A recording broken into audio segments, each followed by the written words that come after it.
तो एक्सरसाइज 12 ए के question number 6 तक कंप्लीट हो चुके हैं। आज की क्लास में क्वेश्चन नंबर 7 से स्टार्ट करेंगे। तो क्वेश्चन नंबर 7 है, if 9 kg of sugar cost rupee 238.50, how much sugar can be bought for rupees 371। 9 kg sugar की कास्ट गिवन है, कितना 371 रुपीज में कितनी शुगर बॉट की जा सकती है, कितने केजी शुगर बॉट की जा सकती है, ये फाइंड करना है। तो इसमें लेट कर लेंगे सबसे पहले कि let x kg sugar can be bought, kg sugar can be bought, can be bought या purchase, can be bought for rupee 371। माने 371 रुपीज में कितनी x kg sugar can be bought. तो अब यहां पर दो चीजें हैं, एक तो शुगर का वेट दिया हुआ है, तो वेट ऑफ शुगर है, तो फर्स्ट जो आपका दिया है weight of sugar, weight of sugar, और ये किस में गिवन है, इन केजी, केजी में है। और जो सेकेंड हेडिंग है इसकी वो क्या है, कास्ट है। कास्ट किस में दी है, in rupees, in rupees, cost जो दी है वो रुपीज में गिवन है। ये टू हेडिंग्स हैं, इससे टेबल तैयार कर लेते हैं इसकी पहले। तो जब टेबल तैयार करेंगे इसमें, तो देखिए जो फर्स्ट दिया हुआ है वेट ऑफ शुगर कितना 9 kg है, तो 9 kg शुगर का वेट माने उसकी 9 kg शुगर कितने रुपीज की है, 238.50 रुपीज की है, इतने रुपीज की है। तो इसमें कहा गया कि अगर कितने रुपीज हैं आपके पास में, आपके पास में अगर 371 रुपीज है तो कितनी शुगर परचेज की जा सकती है ये निकालना है। तो वो लेट कर लिया आपने, x शुगर परचेज की जा सकती है। तो देखिए वेट और कास्ट, तो कोई चीज अगर खरीदना है कि अगर वेट कम होगा तो कम शुगर मिलेगी, अगर ज्यादा वेट होगा ज्यादा शुगर परचेज करेंगे तो ज्यादा कास्ट लगेगी, ये होता है। तो अब यहां पर 238.50 है, माने 238 रुपीज 50 पैसे, इतने रुपीज में कितनी 9 kg शुगर परचेज की जाती है। तो 371 रुपीज है, माने अब ज्यादा रुपीज हो गए तो ज्यादा शुगर परचेज की जा सकती है। तो मोर के लिए मोर, माने मोर कास्ट, तो since in more cost, in more amount, amount कहते हैं उसको या कास्ट कहते हैं, in more cost, in more cost more sugar can be purchased, more sugar can be purchased, can be purchased. तो जब मोर ज्यादा कास्ट गिवन है, मोर कास्ट है माने ज्यादा कास्ट गिवन है, तो इसका मतलब उससे ज्यादा शुगर परचेज की जाएगी। तो मोर के लिए मोर, तो therefore it is in direct proportion, direct proportion, कि ये आपका डायरेक्ट प्रोपोर्शन में है, इसका मतलब हुआ। सो क्या हो जाएगा, x upon y equal to constant, या हम के लिख दें या कांस्टेंट लिख दें, इक्वल टू के या कांस्टेंट, दोनों लिख सकते हैं आप, कांस्टेंट। तो जब कांस्टेंट हो गया तो इसका मतलब 9 upon this equal to x upon this, तो यहां पर क्या हो जाएगा, तो ना हो जाएगा 9 अपॉन 238.50 इक्वल x अपॉन 371। अब इसको क्रॉस मल्टीप्लाई कर लें, तो देखिए x और इसका मल्टीप्लाई हो जाएगा, तो लेफ्ट साइड में लिख देंगे, तो x into 238.50 equal right side में 9 इंटू 371 लिख देंगे, तो 371 इंटू 9, ये राइट कर लिया। तो अब ये x इक्वल टू कितना हो गया देखिए, तो x इक्वल उसको ट्रांसपोज करेंगे तो 371 इंटू 9 अपान 238.50।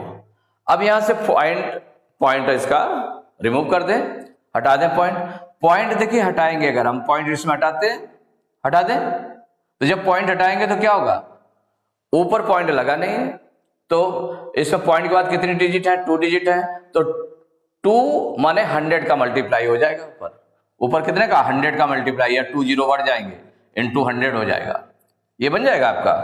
तो जब ये बन गया तो अब आगे लिख दें x equal to 371 into 9 into 100 upon 23850 इतना आपने लिख दिया।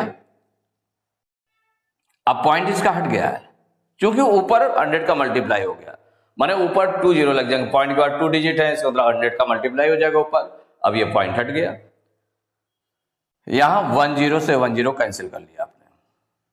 अब 5 से कैंसिल हो जाएगा, 5 2 जा 10, इसको डिवाइड कर लें, 5 4 जा 20, 5 4 जा 20, 23 में 20 माइनस करेंगे 3 आ जाएगा, 8 उतारेंगे 38 हो जाएगा, 5 7 जा 35, 38 में 35 माइनस करेंगे 3 बचेगा, फिर 5 उतारेंगे तो 35 हो जाएगा, तो 5 7 जा 35, 477 आ गया। अब देखिए कैंसिल होगा क्या, 9 से देखिए कैंसिल हो जाएगा, 9 से कैंसिल कर लीजिए पहले, तो 9 1 जा 9, इसको डिवाइड करेंगे 9 से, तो 9 5 जा 45, 47 में 45 माइनस करेंगे 2, 7 उतारिए 27 हो गया, 9 3 जा 27, 53 आ गया। अब जो 53 आ रहा है आपका, आप देखिए 53 से क्या ये डिवाइड हो जाता है क्या, आप मल्टीप्लाई करके उसको देख सकते हैं, बड़ा है, इतने टेबल 53 की टेबल आपको नहीं आती है, लेकिन आप क्या करेंगे मल्टीप्लाई करके देख सकते हैं कि कहीं ऐसा तो नहीं पूरा डायरेक्ट डिवाइड कर दे इसको।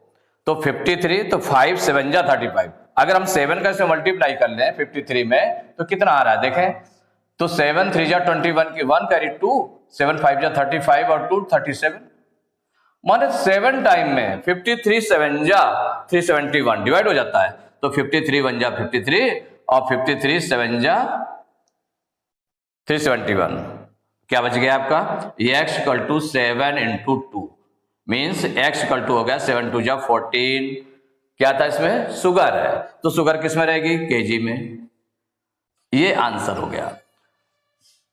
आंसर में राइट कर देंगे 14 kg sugar, 14 kg sugar can be bought in 371 rupees, in 371 rupees, मानो 14 kg sugar can be bought in 371 rupees, ये आपका आंसर हो गया। तो question number 8, The cost of 15 meters of a cloth is ₹981, माने 15 मीटर क्लॉथ की cast दी हुई है कितनी, 981 रुपीज गिवन है। What length of this cloth can be purchased for ₹1308, अगर 1308 रुपीज है तो कितना क्लॉथ परचेज किया जा सकता है, कितने मीटर क्लॉथ परचेज कर सकते हैं, तो इसमें लेट कर लेंगे, late x meters cloth can be purchased, cloth can be purchased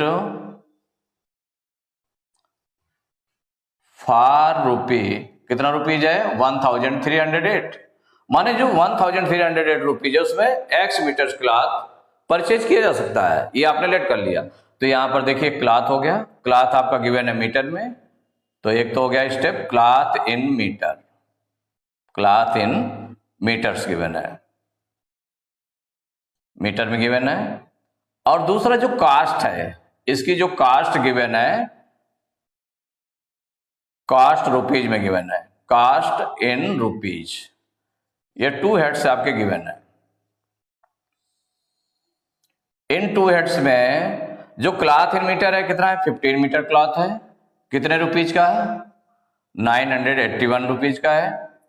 तो अगर दूसरा आपके पास कितने हैं, 1308 रुपीज है, तो कितने मीटर क्लॉथ होगा, तो वो एक्स लेट किया गया है। कितना लेट किया गया है, एक्स। अब इसको हम देख लेते हैं कि अगर क्लॉथ है और कास्ट है तो इसका मतलब कम क्लॉथ होगा, लेस क्लॉथ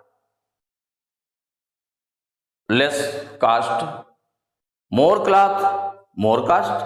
माने कास्ट और लेंथ का जो है सेम रेशियो होता है, डायरेक्ट में होता है। तो सिंस इसमें क्या है, कास्ट ज्यादा है, पहले से ज्यादा हो गए, तो मोर कास्ट।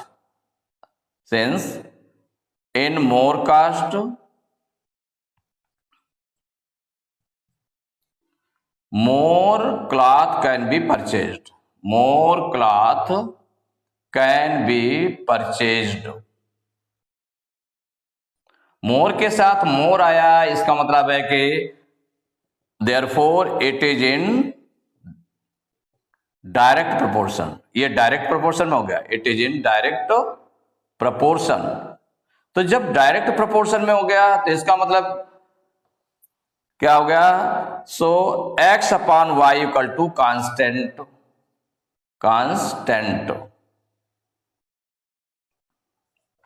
तो जब कांस्टेंट हो गया तो मीन्स 15 अपॉन 981, तो क्या हो जाएगा, ये हो जाएगा 15 अपॉन 981 इक्वल एक्स अपॉन 1308। अब x की वैल्यू फाइंड करना, पहले क्रॉस मल्टीप्लाई कर लें, तो 981 इंटू एक्स इक्वल 15 इंटू 1308। तो x इक्वल टू ट्रांसपोज कर देते हैं इसको, तो 15 इंटू 1308 अपॉन 981। अब देखिए किससे कैंसिल होगा, यहां 3 से देखिए कैंसिल हो रहा है, 9 8 17 1 18 18 3 से डिविजिबल हो जाता है, इसका मतलब ये 3 से डिवाइड हो जाएगा। तो इसको डिवाइड कर लेते हैं पहले, 3 5 जा 15, 3 से इसको डिवाइड करेंगे, 3 3 जा 9, फिर 3 2 जा 6, 8 में 6 माइनस करेंगे 2, 1 उतारा 21 हो गया, 3 7 जा 21। अब ये किससे डिवाइड होगा, 3 से तो ये डिवाइड हो जाएगा, 3 2 5 7 12, 12 3 के टेबल में आता है, इसको देख ले, 3 1 4 4 8 12, ये भी 3 के टेबल में आता है, इसका मतलब 3 से फिर डिवाइड हो जाएगा। तो 3 से डिवाइड कर लेते हैं इसको पहले, तो 3 6 जा 3 से डिवाइड कर रहे हैं, तो 3 4 जा 12, कितने टाइम्स हुआ 4, 3 4 जा 12, ये आपका आ गया 3 4 जा 12।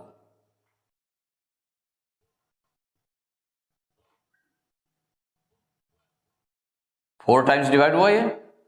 अब फिर 13 में 12 माइनस करेंगे तो 1 आ जाएगा, 0 उतारेंगे 10 हो जाएगा, 3 3 जा 9, 10 में 9 माइनस करेंगे 1, 8 उतारा 18 हो गया, 3 6 जा 18, 3 से इसको डिवाइड कर लें, 3 1 जा 3,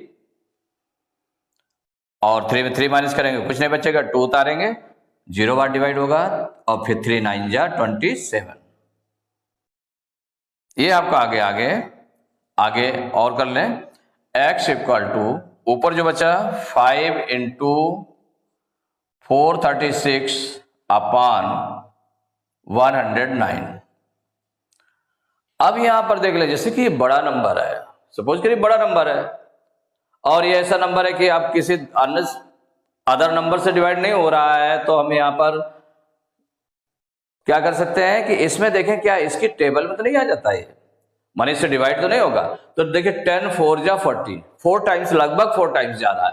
तो अगर 109 और 4 का मल्टीप्लाई करके देख लें क्या आ रहा है क्या, तो 4 9 जा 36 की 6 कैरी 3, 4 0 जा 0 और 3 3, 4 1 जा 4, माने 4 टाइम्स में डिवाइड हो गया। तो 109 1 जा 109, 109 4 जा 436, तो ये आ गया x इक्वल टू 5 इंटू 4, तो x इक्वल टू हो गया 5 4 जा 20, ये क्या था metre, 20 metres, x equal to 20 metres. तो आंसर में हो गया 20 मीटर क्लॉथ कैन बी